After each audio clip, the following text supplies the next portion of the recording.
Gentleman from Texas, Mr. Williams, is now recognized for 5 minutes. Thank you, Madam Chairman. We've seen a troubling, and I'm from Texas, I need to tell you this, so a lot of this conversation doesn't ring well back where I live, but we've seen a troubling trend with current administration who continues to call for more government regulations and push an anti-growth green agenda. The SEC's climate risk disclosure rule would have a major consequences for the businesses across the country, especially smaller entities who lose out on opportunities because they cannot afford the increased compliance costs that come with burdensome regulations like these. And we see this administration continue to put the pressure on small business. An economic analyst of the SEC's climate proposal estimated that compliance associated with these requirements could cost over $100 million for certain companies. This would be detrimental for companies and will stifle innovation and businesses' ability to grow. So what is the SEC's legal authority to enforce these climate-focused regulations, and how does the SEC plan to ensure that its climate disclosure rule does not disproportionately harm smaller entities? I'm a business guy in Texas. I'm a small business, which may lack the resources and expertise to comply with the rule's reporting requirements. Let me take your second question first, Okay. all right. Our authorities are just about the public registrants, these 7,000 or 8,000 companies. And we're not placing any obligations on non-public companies, companies that aren't raising money on the New York Stock Exchange.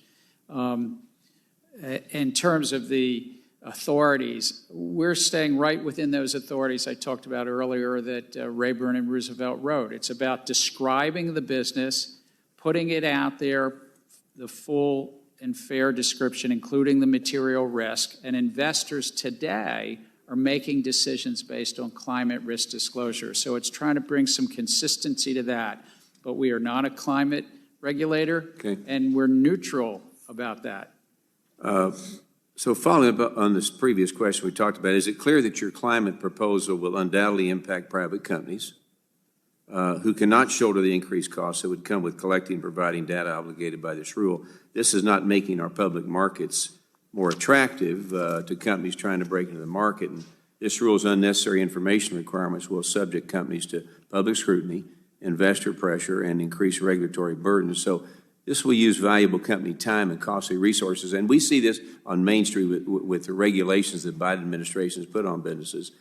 So we'll see it in costly resources that business owners could otherwise be using towards raising capital, growing business operations, quite frankly, hiring people and put people to work. So can you discuss the impact that increased reporting requirements and the associated costs will have on attractiveness of our public markets and private companies' decision to go public and grow?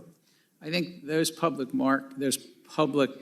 companies already are making significant disclosures about climate risk. And I think that what we can do is help bring some consistency, also ensure for those companies that are public that consistency helps them against some that might be making bold claims, what one might call it greenwashing and the like, and help them tell their stories in a consistent way.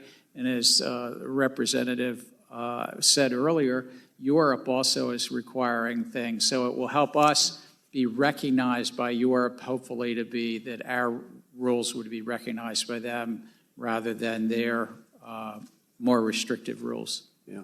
All this coupled with interest and regulations are killing Main Street American small businesses.